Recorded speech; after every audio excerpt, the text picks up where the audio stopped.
Namaskaram, how are you all doing? Yeah. Namaskaram.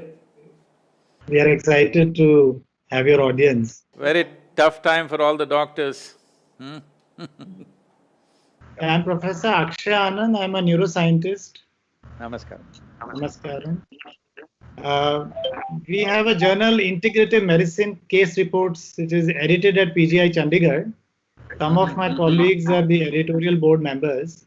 And beyond that, we have two physicians with us, uh, one public health professor, and two of us as scientists. We are glad that we are able to have a discussion with you on these All of you very highly qualified people, why are you speaking to an ignorant person like me? because we are in a very special situation, which is very complex, and we believe that it requires some mind-body massage. Mind-body. Because we at PGI, one of the largest medical institute in northwest of India, cater to about 150,000 patients, publish about 100 research papers every year, and most of them are super specialists. And under the guidance and leadership of our director, Professor Jagat Ram, we have identified a block completely dedicated to COVID. It's the COVID block. The OPDs are closed and there is an extended lockdown. Despite our best expertise and all the resources at our hand, there is something where we need your guidance and your spiritual blessings. I will now introduce to you Professor Ashish Bhalla, who is a professor of medicine at our institute. Incidentally, he's Sadhguru, also our COVID chairman. Namaskaram. The COVID logistics and medical care and everything. I will invite him to take the blessings and guidance on a few questions he may have. Dr. Ashish Namaskar, Bhalla. Sadhguru ji. Namaskar. Sir, as you know that we are going through a very tough time in this pandemic. Everyone is scared. Even all the healthcare workers, the doctors, the nurses are scared. This is the fear of the unknown. What will happen to me? In this time, when you have this fear of the unknown, how do we deal with this fear of the unknown? And how do we keep our morale high? If you can guide us on this. My namaskaram to all of you. Well, as you said, these are definitely challenging times. As a generation of people, we've never faced a situation like this. There are many manifestations of what could happen out of this, how our lives could change, whether all of us will stay alive by the end of this year or not, all of this has become a question, particularly in the minds of healthcare workers, because you're continuously exposed to this. So one most important thing is, we are still waiting for… I know some things are being done, but this must be done at a war footing, because this is a kind of war. This is more than a war. The wars are usually fought at the borders of a nation. This is a war that is fought at every individual level. Never before such a war has happened in this country. So, having said that, this handling it at war footing means I'm sure if you give samples of these protective gear that is most vital for the healthcare workers, any number of innovations can be locally made to protect the people. And this has to be done. I'm sure efforts are being made, but I feel I've been urging private industries and others to take it up by themselves and produce these things at a very large scale so that one who goes out to serve other people is never at risk. This has to be done. Well, in the initial few weeks, we have struggled because Nobody really thought of the scale of what will be needed. Fortunately, because of the lockdown, the scale has been contained. We must clearly understand we have only contained the virus, not conquered the virus. In no way have we conquered the virus. We've just contained it with social distancing and lockdown, forced lockdown, really I would say it is… in India it is a success that way, because for the density of the population that we have, by now it could have gone totally out of control. It has not… fatalities are increasing, but still for the density of population we have, this is not very bad yet. But the moment lockdown begins to relax, how it will go, what challenges the medical infrastructure in the country will face is a very, it's a very dire situation. So the most important thing to keep the medical personnel active and inspired is they must be well protected, their families must be well protected. This is an absolute necessity that the government should take up, private industries must take up, everybody who is capable in some way to contribute to this must happen.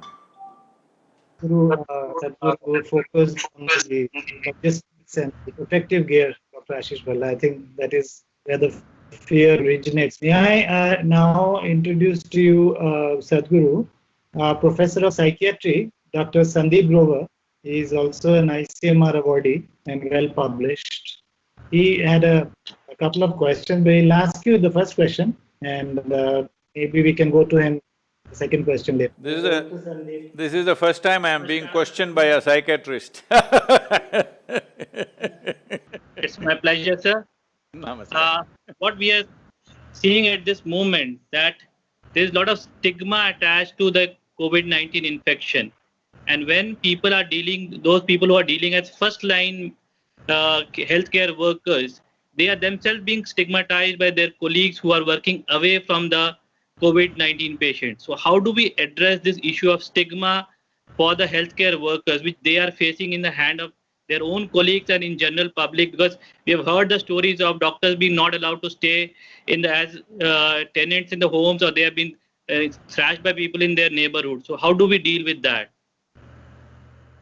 Well, it is not a question of stigma as the first question came, it is more about fear. People are afraid that they may get it, people are afraid their families may get it, especially those who have senior citizens in their homes in the form of parents, grandparents, they're very afraid to come near anybody who could be a possible infection. So let us not call it as stigma or discrimination, it is more fear of being infected. I feel that is a good thing that people are afraid of being infected so that they will maintain the distance.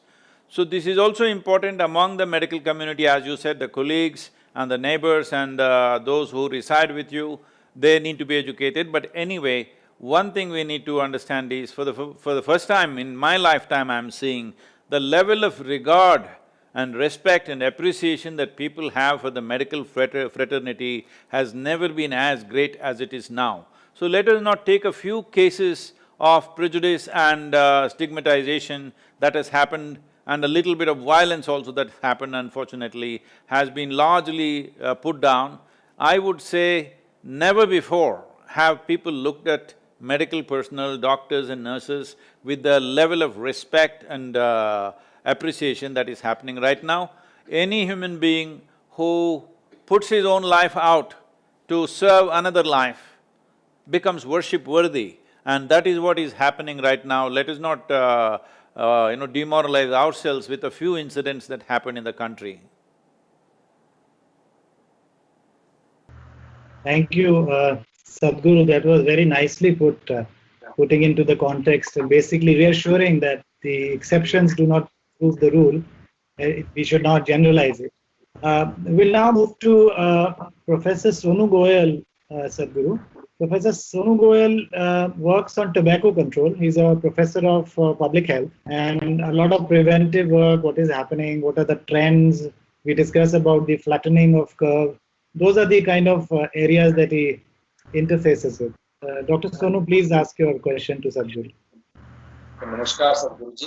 Namaskar. It's a fortunate situation for me actually to talk to you and ask question at this moment of hour. and I am professor of public health and involved in contact tracing and providing education to the community as well as COVID patients and the healthcare givers in my institute. So my question is in continuation with Dr. Ashish Bhalla, which asked about fear, and Dr. Grover, which asked about stigma. So in these challenging times, the health worker, during my interaction with various health workers of my institute and even in Chandigarh, Punjab, I found that the health worker has to perform two types of duties. One, his professional duty of taking care of corona patients, and the second, a family duty of reaching home safe and taking care of the family. So in this situation, which is challenging, which you should think is more important, and kindly resolve this ethical dilemma, which is always preoccupied in the mind of all health workers like us. Right now, I would say at this stage of this development of this virus situation in the country, it is more a kind of a social phenomena rather than a medical phenomena. Once the numbers increase in a big way, then it becomes a real medical phenomena. I want the medical fraternity to gear themselves up for that. Right now, the load on the doctors and what is demanded of them has not reached its peak. Still it is a social thing. Socially we can manage this, that's where it is right now. But inevitably, as the lockdown cannot continue forever, as it relaxes, then it will fall in your lap. So you must keep yourself very balanced and strong, and above all, you must understand what you're trained for professionally. This is most important right now for this generation of people. This is a generational challenge.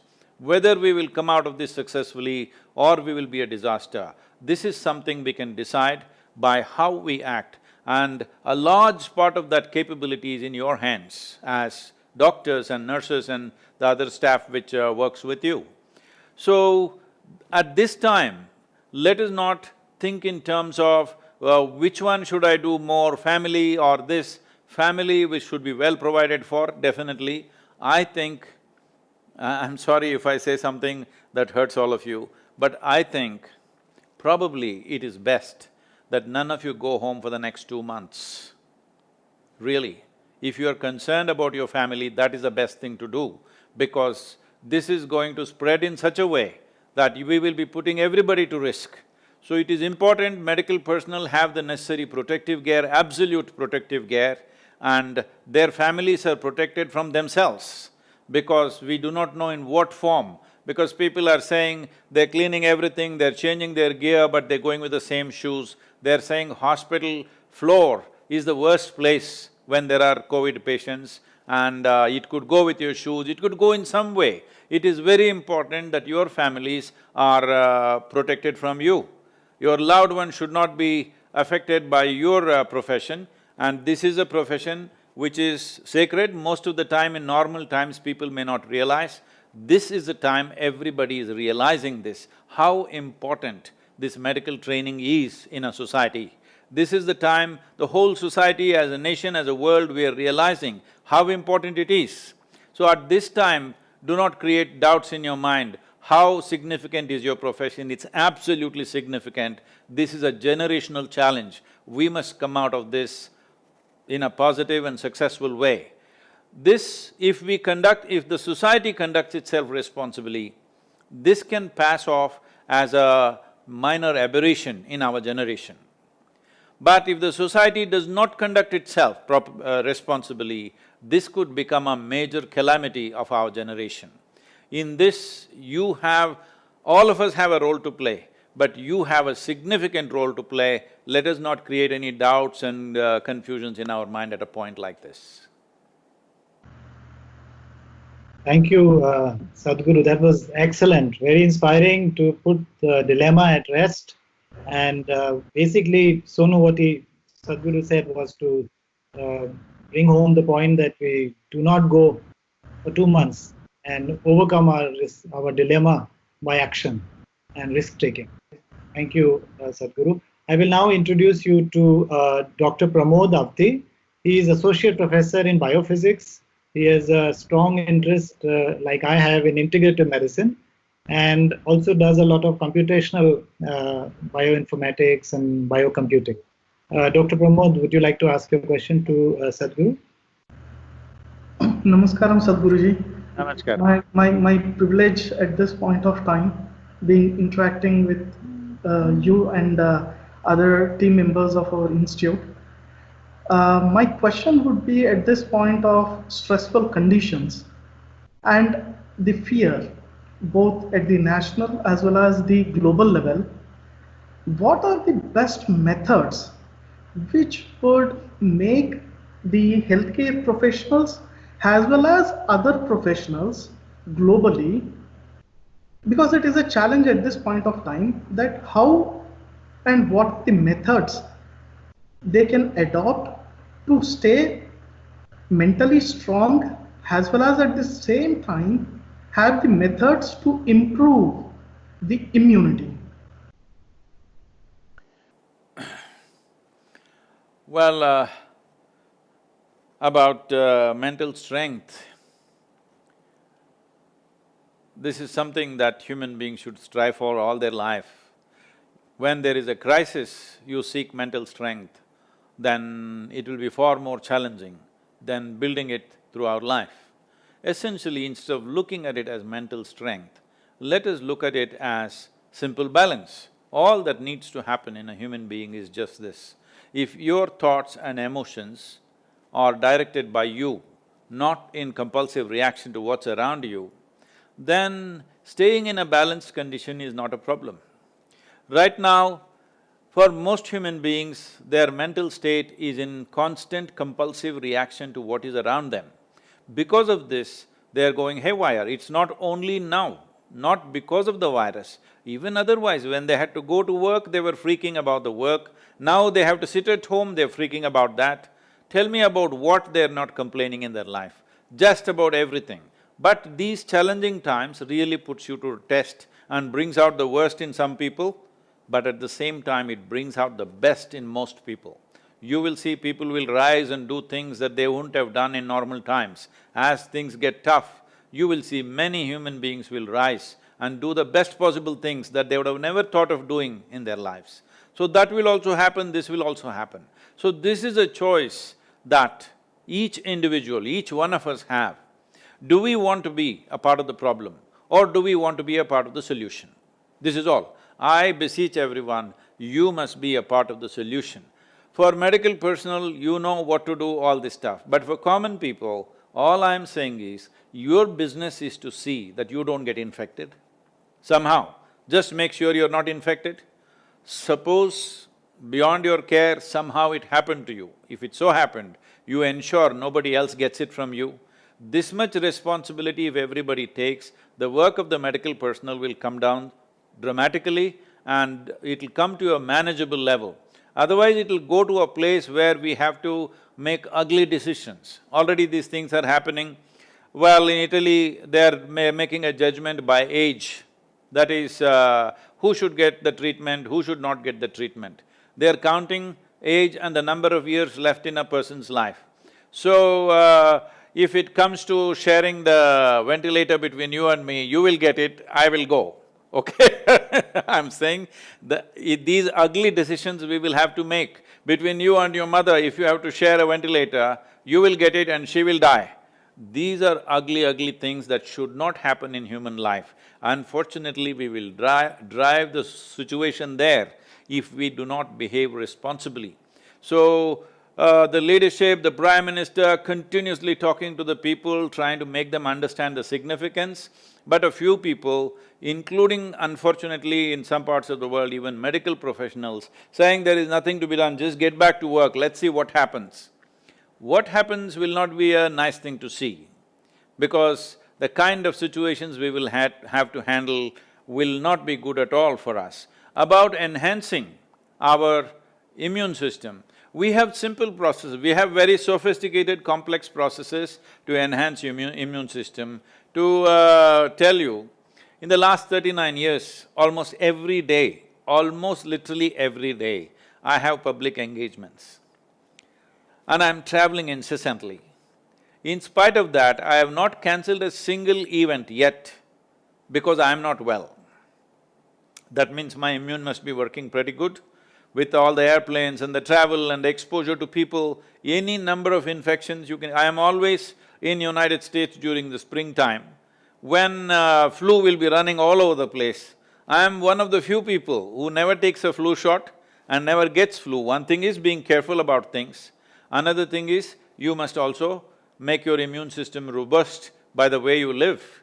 So those practices cannot be done now, but we have very simple practices, 12 to 20-minute practices that people can do 3 to 4 times a day and enhance the immune system. If you wish, we will provide those videos for you. This… you can even… I don't know if there is some kind of check to see whether it improves in a short span of time, but this will definitely enhance immune system. And another dimension of these practices is, suppose today you start the practice, next 1 week you're doing it well. Suddenly you find on the 8th day, you're not able to do it. This means you have some respiratory problem. It may not necessarily be this particular virus, but in some way your respiratory system is not functioning at the full. So it is also kind of a test for an individual whether my respiration is happening well or is there an issue before the other symptoms show up. Already you know lungs are not functioning at their full capacity, so these practices can be given to common people, they can practice it at home without any risk. So such things can be given to enhance immune system and also like a check. About mental balance, it's very, very important that we understand we are the source. The source of human experience is within us. Whether we right now make ourselves fearful, agitated, balanced, tranquil, turmoil, joyful, miserable is entirely our making, because the source of human experience is within us. It is coming from within us. What comes from within us must happen the way we want it. In challenging times, it becomes all the more important. Thank you, Sadhguru. I hope this satisfied you, Dr. Pramod. Yes, I definitely. was very inspired again. Not And me, we but like… lot of people. You want to say something, Dr. Pramod? No, I'm done with my question. So, we would love to have Sadhguru's blessing in obtaining those protocols, and maybe in the healthcare workers we could circulate that and experience that. We have Dr. Grover and Dr. Bhalla who's already looking after the COVID protocols. And Sadhguru, would you also be open to us experimenting with them, given the regulatory approvals and the tools, the molecular tools, the physiological tools, and the psychological tools that we have in collaboration with your institute? Definitely, Yeah. I'm sorry, 100% we are open to those things. We had a discussion with a group of doctors who've been working with us, few from India, rest from United States. This is being led by a particular anesthetologist from Harvard University who's trying to lead this group. But what I see is that they all try to go by normal protocols which will take years of work. I think this is not a time for that. This one simple process called Simha Kriya we will give, for which respiratory action will enhance itself and immune system will happen. I don't know how you will test it, but if you can just test 10 people and see if there is improvement, I think without hesitation we must teach it to large number of people. Another thing is, we will give you another process called Isha Kriya, which will bring mental balance and strength. Psychologically it will strengthen you in a certain way. These two things can be given. But we should not go by the normal protocols which will take years. Anything you say in United States, research means they will say, we will apply for funding, we will do this, we will do that. Those processes, this is not a time. At this time, we know by our experience it works. It works wonderfully well for me, it works for millions of people around us. So, but you need some kind of data. How to get to this data, how to arrive at this data, only you can decide. I am not a qualified person or an expert in this field. But this much I know, it works for me. Yes. Sadhguru, I will now… I quickly ask Dr. Grover, have you Any additional question, or shall I take the questions from my other faculty colleagues, Dr. Google? And take question from other faculties. All right. So, Sadhguru, these are the questions that we had with people who were with us. There were other colleagues who couldn't make it because they were busy, or they have sent those emails and WhatsApp messages to me. Can I read a few of them for you to guide us? So one of them is an extension of what you were just telling about the experimental part of it. Do you think that apart from the nurses and the doctors' duty to perform their medical care and other things, how do you envision the role of scientists? Our Honorable Prime Minister yesterday, when he extended the lockdown, he mentioned that he tried to push the scientists to come up with discoveries or a vaccine. Please work hard. Would you like to define that duty or that assignment? Would you like to reflect on that? Definitely, if we come up with a vaccine, it's wonderful, but I am not a medical expert, but what I have seen in the last decade or more in United States is every year their influenza virus keeps mutating and modifying itself, and every year they keep up coming with a new vaccine. Within the first few days after the flu comes, then new vaccine would have come up and they'll start administering it to millions of people. I don't know how that happens, you must be able to tell me why, how come they're able to come up with a vaccine for those viruses so quickly, and what is the difficulty with this? I do not understand that, you must tell me. But having said that, my simple common sense thinks like this, please tell me if I am wrong, I could be wrong. All I am saying is, this virus die if it's on my hands, if I wash with common soap, the virus is dying. That means some simple chemical in a soap that I use can kill this virus. When it is so, can't we come up with some kind of a medication that will kill it in my respiratory system? Is it so hard? Because right now, I feel more than the vaccine, the treatment, an effective treatment is more important because it's anyway going to spread. So, how to come up with that, what is the science behind it, I am not the person, but my simple common sense says this, if soap can destroy virus, how come we cannot destroy it in our lungs? Very nicely put. I mean, you have actually raised a research question for us to apply for a grant. The DST, Department of Science and Technology, has just announced a rapid fire research proposals for 6 months to 1 year period. So I think it's good to, we will discuss after our discussion with you of how to devise a strategy to prevent it or to ensure that this doesn't go infect the body cells. Although a lot of research is now focused on developing immunity or vaccine or the sera of the recovered patients into the people who are suffering. So those approaches are already there. But in terms of the soap analogy that you used, I haven't had I couldn't think about that. So thank you for that. Also, one more thing that now one big dynamic that has risen now is that those who are infected and recovered and tested negative are again going into positive. So this is a very complex dynamic. That means this could go through the entire humanity many times over in the next few years. And by the time we vaccinate 7.6, first thing is to develop a vaccine and then to vaccinate this much population in the world it looks very unrealistic for me. So especially because it's going into relapse kind of infection to the same people, the present methods of what we are thinking or what we thought antibodies will develop in the body and we will fight it, the next time it won't come to us. And also the other problem of some of the people that I know in living in New York City, they have been infected, they've come out of it, they've tested negative now, but their respiratory action is not normal, they're struggling. This is more than 6 weeks over after their infection is over. In spite of that, they are not at normal respiratory function. So now if this happens across, let's say, half the population in the world, that we get reduced in terms of our activity, that risk is something that needs to be looked at scientifically. Yes, Sadhguru. But allow me to take this conversation a little forward, although I'm skipping a question from my colleague, but I'll quickly come to that since you already inspired scientist curiosity. How do we deal with this problem of immunity on one hand and prevention on the other hand?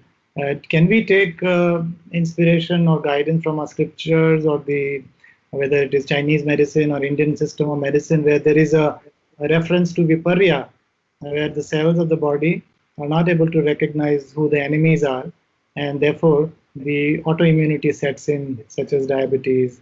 And in fact, the enemies are not considered enemies. So a coronavirus is not recognized by our immune system as a threat, as an enemy. So it does not mount an antibody response. So it's probably not able to kill it.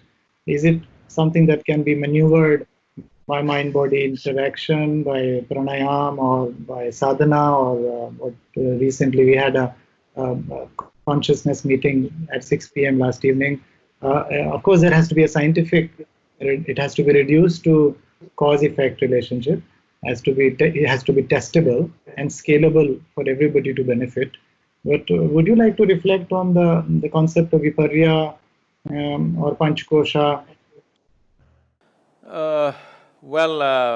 At a time like this, I wouldn't go for anything Chinese.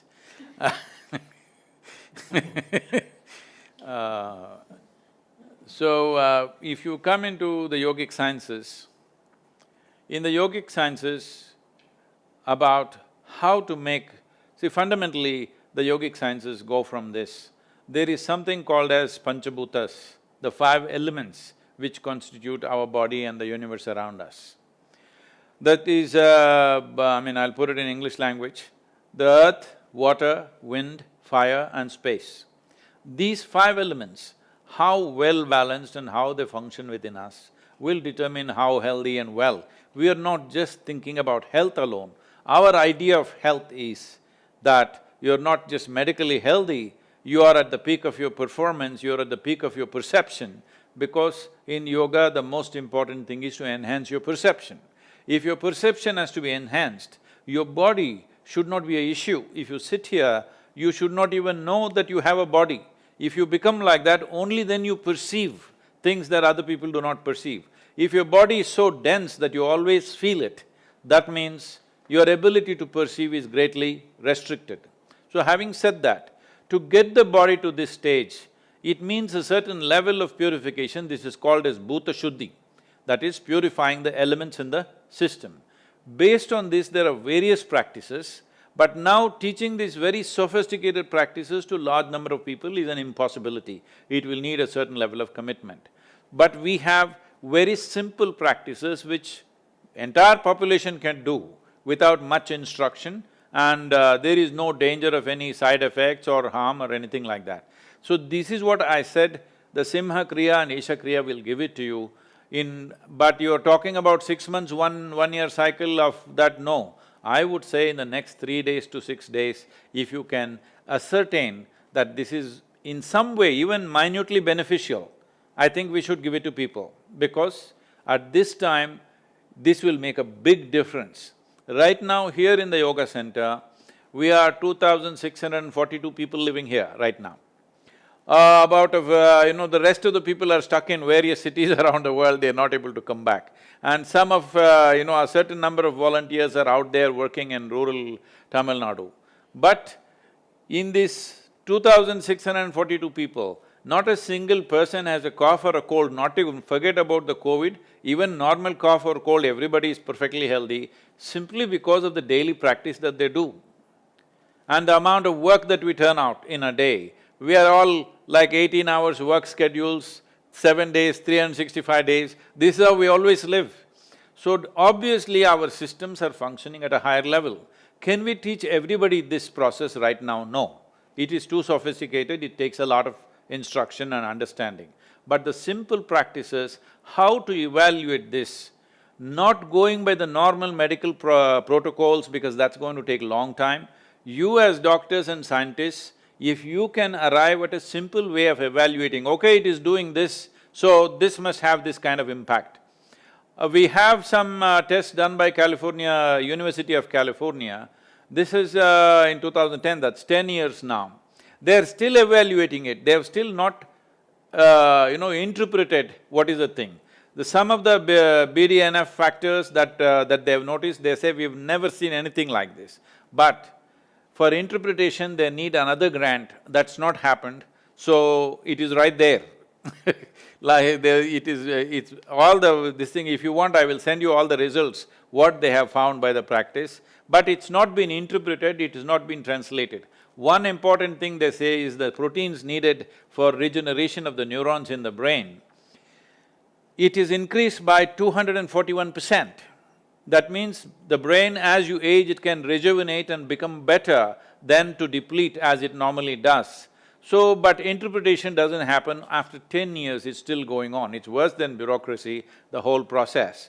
So, let's not get into that right now. If we come out with something that is useful for the country and the world, it'll be great if the scientists can break the normal protocols and mindsets and arrive at, if something is not damaging, but it's beneficial by 10%, we must administer it right now, because that is the kind of action that we need in the country.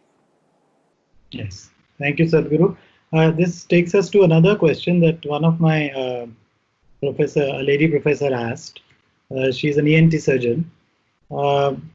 She's very keen on understanding the trends in these patients which are coming up as COVID patients, whether they are associated with diabetes, hypertension, which drugs are working. They talk of hydrochloroquine, and those kind of studies require regulatory approvals, or what are called as the ethical approvals. Normally, as you just now said, it's a long-term process, and the approvals also take time.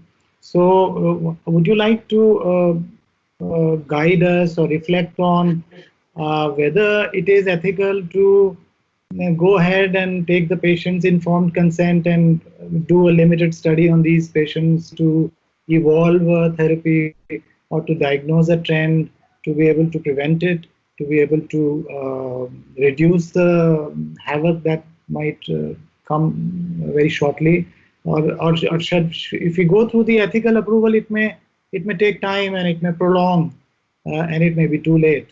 So there is this ethics part which comes in the discharge of our duty as a scientist or as an investigator or the researcher. Would you like to comment on that? See, the only ethic that should be for a doctor and for everybody is how to save a life. Ethics are being made so that misuse doesn't happen. Ethics have not been made to impede solutions in life. So if you're finding a solution, if your ethics are impeding a solution, what is the point of that? Yes, we should take that. Am I an authority to say this? No, I am not an authority. But right now, certain things have been done in United States. They have allowed car manufacturing companies to produce medical equipment. They cleared it on an emergency level.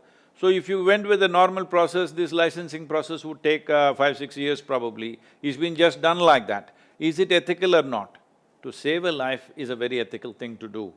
To allow a life to perish because of some values and morals that we have in our head is not a good thing to do. About these diabetics or people with hypertension or various HIV people who definitely are are under threat for this, and also age group, the vulnerable age group which is there. See how we understand this in yoga, see if it's of any use to you. Let me put this across to you. See, the body is run by 5 main compositions of the different types of prana. This is called as pranavayu, samanavayu, apanavayu, udana and vyana. The things that you mentioned in the form of diabetes, blood pressure and various other things, particularly diabetes, is it destroys or reduces what is called as the vyana prana. Vyana prana is in charge of your preservation. The cellular preservation is mainly done by vyana prana. So if vyana prana gets reduced, you become available to all kinds of things. This is not necessarily directly connected with the immune system per se, because we don't see it like that. The yogic system does not think of immune system. Yogic system sees that every cell in the body wants to live. Every cell in this body is programmed for health and well-being. But sometimes they fail, sometimes they themselves work against that. Like every person in this country is supposed to be interested in the well-being of this country, but many times either out of ignorance or because of certain intent, we start working against our own country. Just like that, the cells in the body can work against us, but fundamentally this is because the Vyana Prana has become low. When the Vyana Prana becomes low, the preservative instinct in the cellular level comes down considerably and becomes available to various other possibilities of infections and whatever else. So, if this is of any use to you, we can list out all the things which reduces Vyana Prana. Those things, I don't know if you will confirm it as reduction of immune system or not, but where Vyana Prana is low, naturally they become susceptible to various things. Thank you, Sadhguru, for really putting things in perspective. In fact, that brings me to my favorite question, also aired by Dr. Pramod, is this the right time? Is this the correct situation when we need to bring in the Vyana Prana knowledge, the Vedas knowledge, the Ayurveda knowledge, the yoga knowledge, and combine it with the modern medicine? And because we have an untreatable disease, and many untreatable diseases might come. The non-communicable diseases, Dr. Sonu will agree, he works on the public front, have no cure. Diabetes otherwise has no cure. It is pretty much management-based. Alzheimer has no cure. And hypertension also more or less is controlled by antihypertensives, but you can still halt the conversion of prehypertensives to hypertensives by just lifestyle modification. So is this the right time, Sadhguru, that we bring in the best of the East with the best of the West? If so, how to model this into our healthcare system, into PGI, into All India Institute, into NIMHANS? NIMHANS already has it, in fact, I was told. So what is in your way, in your idea, the best model that may propel the entire system in, align ourselves to this? Definitely this is a best time to consider that, but I don't think this is the best time to implement that, because right now we are on an emergency function kind of thing. All of you will get 10 times busier than what you are right now in the next month. It is going to happen one way or the other, because we are such a dense population. I don't believe any fanciful ideas that we will be able to control this. We have successfully slowed it down, which is a great thing. This is only buying time. We are only buying time to prepare ourselves to be able to handle this better. This is not the time to go into those things, but this is definitely the time to bring about simple practices which will enhance these dimensions within us, and also keep kind of a watch on what kind of results it produces. If the results are substantial, then studies and integrating these systems into modern medicine.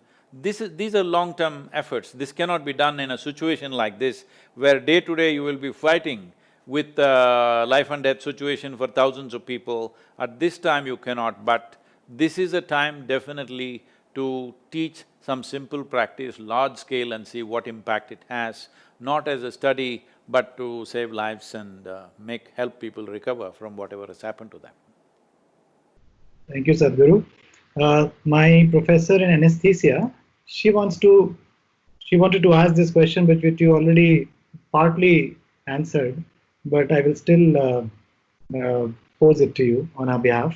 She wants to know if, as you also projected, if the situation really gets worse, then she and her colleagues may have a similar situation where they may have to choose whom to give the ventilator, the young versus the old, as it happened, as we saw in Italy and some European countries.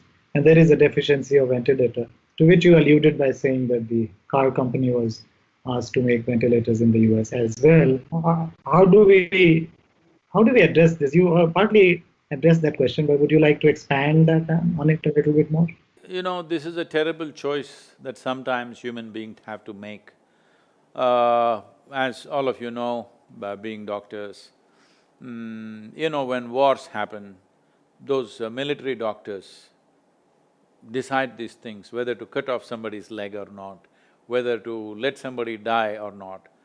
Because you're not trained to let somebody die, you're trained to see how life can be revived. But making this decision that we will let somebody die is not an easy decision to make, because an age factor or something else is a very ugly way of making this decision. But is there a perfect way of making this decision? No. We should ensure that we are not pushed into that place where we have to make such decisions. But if it comes, we will have to make such very ugly decisions which will live with us as a generation of people, it will live with us for our life when we make such decisions. These are challenging times. It's very unfortunate, but it is there. We can take some inspiration from, you might have heard of people bifurcating and, dividing the ventilator into 4, 5. Yes, see, all those jugaads can be done, and ventilator, as far as I can see, please tell me if I'm wrong, I see it's a simple instrument which has to be in rhythm with our respiratory action and pump in oxygen and take out the carbon dioxide, which is not such a complex machinery, which is not such a great technology as far as I'm concerned. Definitely innovations can be made quickly, and these things can be done. And probably it's as I talk about this since before I came here, I was just looking at what is a ventilator. Probably we can devise, I can easily design, if somebody can execute this, a ventilator which will work for 100 people at a time. It can be done. Because it may not be a perfect ventilator adjusted to, sophisticated adjustment to a particular person's breathing, but it will be a crude ventilator which will serve this purpose and save lives at this time. Like you can have one big machine which just pumps in at the same level, which may not be the best way of doing in normal circumstances. But these are not normal circumstances, we must be ready for all that. So we need to make necessity as the mother of invention and bring out new innovations, as you said. Sadhguru, there's a professor of psychology in my institute, and he wanted to ask a simple question: how to deal with the over expectations of the public or the people from our healthcare workers, especially doctors? Should we deal with it? Should we worry about it? How do we… No, you must leave that for the managers of, political leaders and other bureaucratic leaders. They must manage those things. You will have enough to do with the medical training that you have. That must be put to good use. I don't expect doctors to manage the society. Managing the society should be done by political leaders, bureaucrats and others. All of us, we will pitch in to see that the public doesn't harass you out of their confusions, whatever they have, and their concerns for their loved ones and, reactions in the society. This the doctor should not worry about, somebody else should manage this. Doctors should focus on their medical training and see how we can minimize the loss of life in this entire episode. Yeah. I have my last question, but I would like to give an opportunity to Dr. Pramod if something is bubbling in your head and you are wanting to ask something, otherwise I will… Yeah, most of the questions have come across. So I guess most of the questions have been very well addressed by Sadhguruji, and we really thank you for that. Sonu, would you like to ask any question? I think I equal the thought of Dr. Pramod that I think I have many questions in my mind initially, but on listening to Sadhguruji over a period of almost 40 minutes now, so most of my queries are addressed, and I think the best part which I liked is like bringing best among the people in these worst situations. So I think this is really true, and we are engaging in tobacco as a tobacco control expert. So tobacco cessation was the most difficult thing, and now I'm imagining that the people are not getting tobacco, and they are used to having good practices, and now the best thing is coming out of them. So thank you, Sadhguruji. Very nice thoughts. Then I will, unless Sadhguru wants to respond to that, I can come to the last question with your permission. Yes. And the last question is a question which is removed from the current circumstances. It's more about yoga and something that we as yoga researchers, me, Pramod, and about 7-8 faculty members in PGI are very actively working on the yoga and meditation front using the sophisticated molecular tools. And a question that always rages our mind is, and people ask us, how is yoga different from physical exercise? So, so a lot of people just take it as an exercise with some om and some breathing in, breathing out, aligned to certain poses. So I would like to request you on behalf of our 7-8 faculty members at PGI who are working at yoga and meditation to enlighten us on this. So, what is yoga? Well, because today most people know the yoga, which is a rebound from the American coast. And a lot of people think Madonna invented yoga. So because of that, there are all kinds of misunderstandings. The word yoga means union. Union between what and what? Essentially, as you sit here, you and me, both of us are breathing, for sure. But we have an individual experience. We have to breathe, we have to drink water, we have to eat food, otherwise this cannot survive. This is constantly in transaction with everything else to exist. But we have an individual experience. Because of this individual experience, most human beings have taken this individual experience rather too seriously, and they think they're all by themselves. Because of that, there is so much suffering, so much confusion, so much nonsense, everything happening. As I touched this aspect earlier, all human experience is coming from within us. What is coming from within us, if it is not happening the way you want it, obviously every faculty that you have is out of control. Having all faculties out of control and hoping to live well is a stupid idea, it's never going to work. It doesn't matter how much education we have, how much wealth we have, how much whatever else arrangements we have, technologies we have, we will not live well, because if what is coming from within us is not coming the way we want, how will we manage the entire world to happen our way? It's never going to happen. So, having said that, the word yoga means union. That means this unity that we have with the existence, that right now the whole existence is supporting us to sit here on this little planet which is spinning in the middle of nowhere, and here we are sitting, talking. We are very thrilled that we come up with this technology. What is this? This on Zoom or Google? What is this? Skype. We are very excited that we invented this Skype, and now you and me, you're in Punjab, I'm in Tamil Nadu, we can talk to each other, we are very excited about this. But in the middle of this endless cosmos, literally beginningless and endless cosmos, we are sitting in a small mud ball of a planet, and something is holding all of us together, the planet together, the planetary system together, galaxies together, and making it work. And we are part of this existence, but that fantastic and phenomenal experience is not there in most human beings. Yoga means to come to that experience where you are an integrated life with everything else. So your individuality is just a magnanimity of the creation, that it's given you an individual experience. So how does one come to this? I will make a very simplistic projection. If you find holes in it, please ask a question, because when you try to make a a very complex aspect in a simplistic answer, there will be holes in it. But if you don't pick any holes, I'll be happy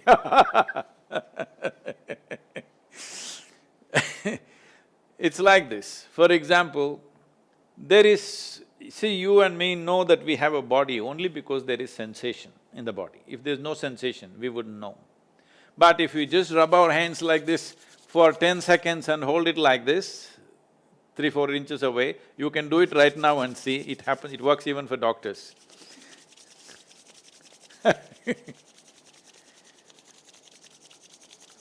If you hold it 3 inches away now and close your eyes, you will see some kind of sensation is happening between the two.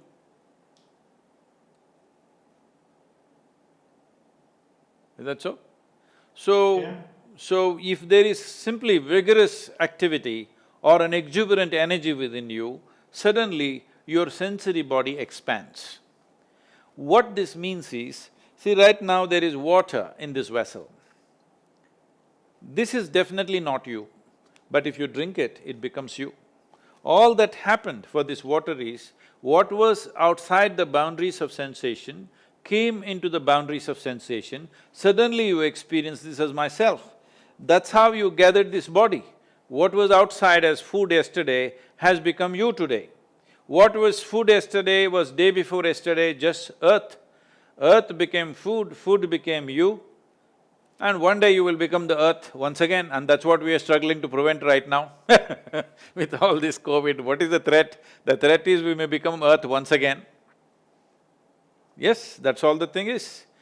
So, right now, if you sit here, if your sensory body expands, because anything that is within your sensory experience, you think is you. Anything outside your sensory body right now you think is not you. If you touch your left hand with your right hand, you clearly know this is you. But if you touch the chair upon which you're sitting, you know it's not you, simply because there is no sensation there. So if your sensory body expanded, let's say right now, to cover the room in which you're sitting, let's say 10 other people are there in your room, now you will experience these 10 people and everything as a part of yourself because your sensory body has expanded. So suppose you had to amputate somebody, it is a known fact that even if the leg is gone, still the sensory experience of the leg can be there for some time. It's called the phantom leg or whatever. I thought you're a neurological person, right? You're a neuroscience. So, there is a sensory existence to the body beyond the physical body. It is right now hosted in the physical body, but sensory body is independent of the physical body, you can enlarge it. So the entire yogic process is like this. If you make your life energies highly exuberant within you, very active and exuberant, your sensory body will be larger.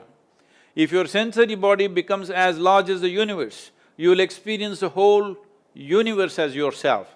Then we say you're a yogi, because yogi does not mean you're doing yoga. Yogi means you have experienced the union of the existence. In your living experience, as you experience the 10 fingers of your hands, you are experiencing everything around you as yourself. Once even for a moment, if you experience everything around you, the world around you as yourself, after that, you don't need any morality, you don't need any values, you don't need any ethics, because you don't need any values and ethics with yourself. Nobody told you this little finger is a helpless finger, don't protect it, don't cut it off. Nobody tells you such morals, because you will protect anything and everything that you experience as yourself. There is a natural instinct of taking care of that. So this is what yoga means, to bring this living experience to you, that everything around you is yourself. Now, the idea is, on the way there are many benefits, health will happen naturally, joyfulness will happen, peacefulness, that is what is the marketing part of yoga. You will become peaceful, you can become joyful, you can become healthy, but we shouldn't get lost in it, because what will you do with a healthy life? I'm asking, because there are more people living on this planet who are healthy and miserable rather than unhealthy and miserable. At least if they're unhealthy, there's good enough reason, there's an excuse for misery. But most of the miserable people are actually healthy, isn't it? Unfortunately, once you're once you're ill with something, you have good reason to be miserable. But most healthy people are miserable for nothing. Right now, a whole lot of people were miserable going to work. Now the government says, stay at home, we will still make sure you get your salary, but they're extremely miserable because they're staying at home. So, just look at the life the way we are arranging it, even the fundamental faculties are not working for us. If our thought and our emotion took instructions from us, being joyful, loving, wonderful is a natural outcome.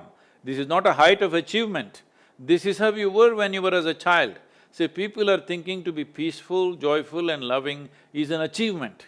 No, this is how you were when you were 5 years of age. It's the square one of your life. Getting back to square one is not an achievement, but unfortunately everybody thinks it's an achievement. Very, very nicely explained. I had my goosebumps.